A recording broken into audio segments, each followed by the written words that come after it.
이혜운 의원님 신문하여 주십시오. 네, 우리 조한규 전 세계일보 사장님께 질의하겠습니다. 그 비선실세그룹 좀 전에 이제 우리 이용주 의원님께서 말씀하신 그 사건으로 전격 해임이 되셨는데 그 임시주총에서는 공식 해임 사유를 뭐라고 밝히던가요?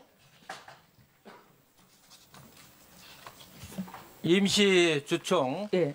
의사록을 제가 읽어드리겠습니다.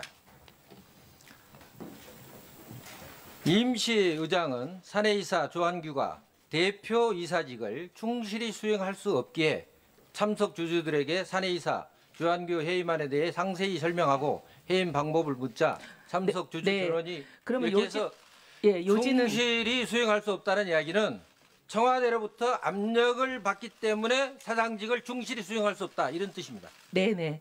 그 말씀 자체를 보면은 이제 사실 해임 사유가 되지 않는 건데 어떤 예. 압력에 의해서 되었다 이렇게 읽힐 수밖에 없는 대목입니다. 네, 그런데 그렇습니다. 일이 있기 전에는 어떤 압력이 있었을 걸로 봅니다. 우리 조한규 사장도 인지할 수 있는 상황으로 그 인지할 수 있는 상황으로 여러 가지 압력이 있었을 텐데 여기서 말씀하실 수 있는 일이 있지 않으세요?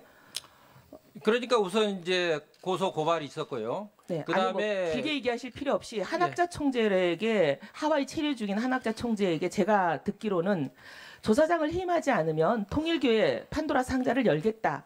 이런 압력이 간 걸로 알고 있습니다. 분명히 그 압력을 조사장에게 누군가 전달한 사람이 있을 텐데 그런 전달을 받은 적이 있습니까? 한학자 총재 김만호 비서실장이 2015년 1월 31일 날 오후 5시에 인천공항에서 스위스 그랜드 힐튼 호텔 커피숍에서 저를 만나자고 해서 만났을 때 청와대에서 그런 전화가 와가지고 불가피하게 해임하게 됐다라는 사실을 저한테 통보하고 앞으로 해임 절차에 들어가겠다라는 사실을 했습니다. 이 사실은 저만 들은 게 아니고 이미 해임 사실이 나가니까 당시에 한국기자협회 세계일보 지회장이었던 지금 현재 워싱턴 특파원 박종현 차장, 그 다음에 신진호 전임 지회장이었던 신진호 차장이 김만호 비서실장을 만나 이 같은 사실을 확인했습니다. 김만호 비서실장이 이 기자들에게도 그런 사실을 알려줬죠. 그래서 세계일보 지회가 성명을 발표하고 한학자 총재한테 탄원서를 제출했습니다. 그 성명과 탄원서를 제가 가져왔습니다. 네, 좀 이따가 그것을 저희들에게 제출해 주시기를 바라고요. 이런 진술을 들어보면 여기에 앞서서 문건 그 사건이 났을 때 세계일보가 특종을 하자마자 어떻게 보면 24일 날 첫 보도가 있었는데 26일 날 김기춘 주재 청와대 대책회의에서 김기춘 비서실장께서 뭐 세무조사를 언급하고 또 여러 가지 이제 고발을 하고 검찰을 동원하고 하는 이런 얘기들을 하셨던 김영한 민정수석의 비망록이 그대로 실행되었을 거라고 저희들이 추측할 수밖에 없는 그런 사정입니다. 이렇게 이제 조사장을 찍어내고 난 이후에 지금 세계일보 사장, 편집국장, 편집부국장 어떻게 보면 신문사의 넘버 1, 2, 3죠. 이 넘버 1, 2, 3는 누가 채웠나? 제가 그걸 보니까 최순실의 사람들이 최순실의 사람들로 채웠다고밖에는 생각이 되질 않습니다. 왜냐하면 이거를 보시면 이게 이제 불과 한 2, 3일 사이에 나는 언론 보도들입니다. 근데 당시 이게 1995년이죠. 95년에는 최순실 씨는 그냥 일개 민간 사설 학원이라고 볼 수밖에 없는 그런 원장입니다. 무명 인사에 불과하고. 근데 이 사실 최순실 씨를 이렇게 세계일보가 거의 한 면을 다 통틀어서 이 사람의 특집 기사를 박스 몇 개씩 처리하면서 한 면을 다 채워줍니다. 불과 3일 후에 또 채워줍니다. 이렇게 이 사람에 대한 특종을 계속 채워주는 이 기사를 작성한 사람 3명이 모두 다 지금 보면 세계일보의 사장, 편집국장, 편집부국장 자리를 차지하고 있습니다. 그럼 이제 최순실의 그 권력에 의해서 조사장을 비선 실세를 폭로한 조사장을 찍어내고 그 자리에 바로 최순실의 사람 넘버 1, 2, 3를 채웠다라고 밖에 볼 수 없는 그런 상황인데요. 근데 누가 봐도 왜 그러면 찍어내는 것으로 끝나지 않고 이렇게 세계일보의 1, 2, 3 자리를 자기 사람들로 채웠을까? 그건 분명히 조사장님께서 얘기하시는 17개 파일을 구했는데 그중에 이제 남아있는 8개 파일, 아직 보도되지 않은 8개 파일이 굉장히 폭발력이 있고 국민들이 알게 되면 큰일 날 그런 파일이기 때문에 이런 조치를 하지 않았을까. 이게 상식적인 추론입니다. 조사장님께서 이 자리에서 그 8개 중에 오늘 다 말씀하실 시간은 없을 테니까 가장 중요하다고 생각되는 거, 헌정 질서를 파괴한 것이 확실하다고 생각되는 거, 헌법과 법률을 중대하게 위반했다고 생각하는 거 한 가지만이라도 좀 말씀을 해주십시오. 양승태 대법원장의 일상생활을 사찰한 문건입니다.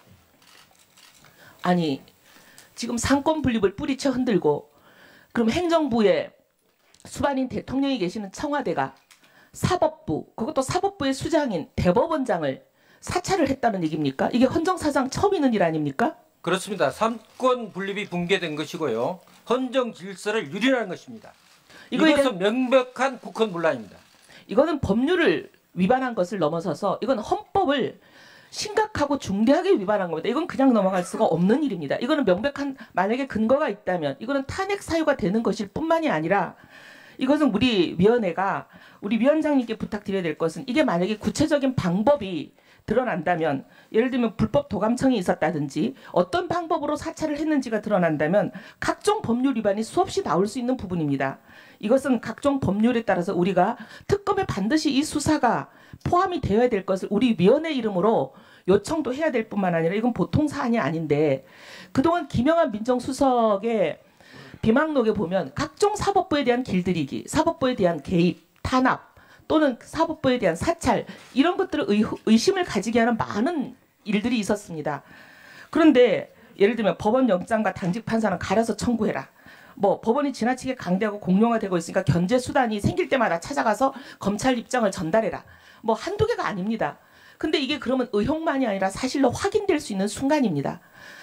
그리고 이 내용이 의혹을 넘어서서 의혹의 그 예상되는 의혹보다 엄청나고 심각하고 광범위한 상황으로 사법부 사찰이 이루어졌다고 생각되는 순간인데 좀 더 자세하게 말씀을 해주시길 바랍니다. 양승태 대법원장의 뭐 대단한 비위 사실이 아니고요.